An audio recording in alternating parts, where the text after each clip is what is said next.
राधे राधे दोस्तों।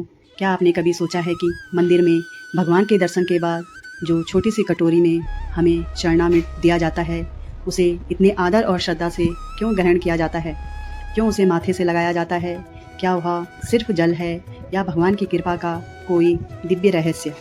क्या कारण है कि हमारे शास्त्र चरणामृत को अमृत के समान बताते हैं? आज की इस वीडियो में हम जानेंगे सनातन धर्म में चरणामृत का वास्तविक महत्व, उसे जुड़े शास्त्रीय रहस्य, वैज्ञानिक कारण और एक ऐसा तथ्य जिसे जानकर शायद आप आज के बाद चरणामृत पहले की तरह नहीं लेंगे।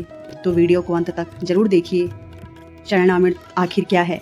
दोस्तों, चरणामृत दो शब्दों से मिलकर बना है। चरण अर्थात भगवान के पवित्र चरण और अमृत अर्थात ऐसा दिव्य रस जो जीवन में पवित्रता और शांति भर दे।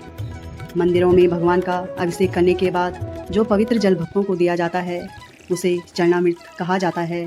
इसमें सामान्य जल, दूध, दही, घी, शहद और तुलसी दल मिलाए जाते हैं।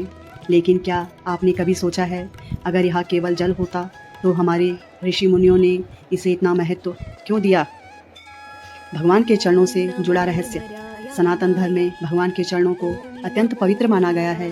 शास्त्रों में कहा गया है कि भगवान के चरणों में संपूर्ण ब्रह्मांड का वास है। कहा जाता है कि जब भगवान के चरणों का स्पर्श किसी वस्तु को मिलता है तो वह साधारण नहीं रहती। इसीलिए भक्त चरणामृत को केवल जल नहीं, भगवान की कृपा का प्रतीक मानते हैं। मान्यता है कि श्रद्धा से चरणामृत ग्रहण करने से मन में भक्ति, जीवन में शांति और आत्मा में सकारात्मक ऊर्जा का संचार होता है। समुद्र मंथन और अमृत का संबंध। दोस्तों, जब समुद्र मंथन हुआ था तब देवताओं और असुरों के बीच अमृत प्राप्त करने की होड़ लग गई थी, क्योंकि अमृत को अमरता और दिव्यता का प्रतीक माना गया। लेकिन सनातन धर्म कहता है सच्चा अमृत केवल शरीर को नहीं, आत्मा को भी पवित्र करता है।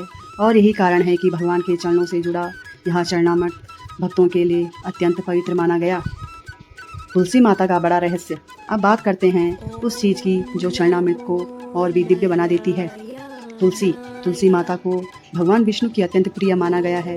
बिना तुलसी के भगवान विष्णु की पूजा अधूरी मानी जाती है। मान्यता है कि जहाँ तुलसी होती है वहाँ सकारात्मक ऊर्जा और भगवान की कृपा बनी रहती है। इसी कारण चरणामृत में तुलसी दल अवश्य डाला जाता है। कई धार्मिक मान्यताओं के अनुसार तुलसी युक्त चरणामृत ग्रहण करने से पुण्य की प्राप्ति होती है। शास्त्रों में चरणामृत का महत्व। हमारे शास्त्रों में चरणामृत के बारे में एक प्रसिद्ध श्लोक कहा गया है। अकाल मृत्यु हरम सर्वव्यापी विनाशनम विष्णुपादो दंकम पित्व पुनर्जन्म न विद्यते। अर्थात भगवान विष्णु के चरणों का जल भय और रोगों को दूर करने वाला माना गया है। दोस्तों, इसका अर्थ केवल शारीरिक रोग नहीं बल्कि मन के भय, नकारात्मकता और अशांति से भी है। वैज्ञानिक कारण भी जानिए। अब कुछ लोग सोचते होंगे कि क्या इसके पीछे कोई वैज्ञानिक कारण भी है? तो जवाब है हाँ। पुराने समय में चरणामृत अधिकतर तांबे के पात्रों में रखा जाता था। तांबे को स्वास्थ्य के लिए लाभकारी माना गया। साथ ही तुलसी के गुणों का वर्णन आयुर्वेद में भी किया गया है। दूध, दही, घी, शहद और तुलसी से बना पंचामृत ऊर्जा देने वाला माना जाता रहा है। यानी हमारे पूर्वजों ने आध्यात्मिकता और जीवन शैली को बहुत सुंदर तरीके से जोड़ा था। चरणामृत लेने का सही तरीका।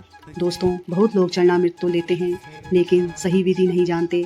शास्त्रों के अनुसार चरणामृत दाहिने हाथ से लेना चाहिए, फिर उसे श्रद्धा से अपने माथे पर लगाना चाहिए। इसके बाद भगवान को प्रणाम करके उसका सेवन करना चाहिए, क्योंकि यह केवल एक परंपरा नहीं बल्कि भगवान के प्रति सम्मान और समर्पण का प्रतीक है। एक छोटी प्रेरणादायक कथा। कहा जाता है कि एक बार एक व्यक्ति मंदिर तो जाता था लेकिन कभी श्रद्धा से चरणामृत नहीं लेता था। उसे लगता था यह केवल एक रस्म है। एक दिन मंदिर के पुजारी ने उससे कहा, बेटा, भगवान चीज़ों में नहीं भावनाओं में रहते हैं। उस दिन उसने सच्चे मन से चरणामृत ग्रहण किया। धीरे धीरे उसके मन की अशांति कम होने लगी।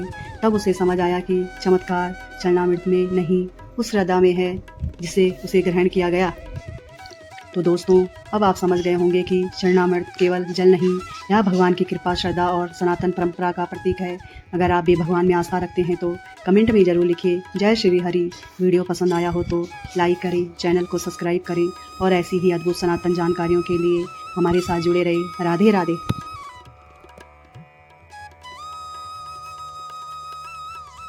ओम जय जगदीश हरे। स्वामी जय जगदीश हरे।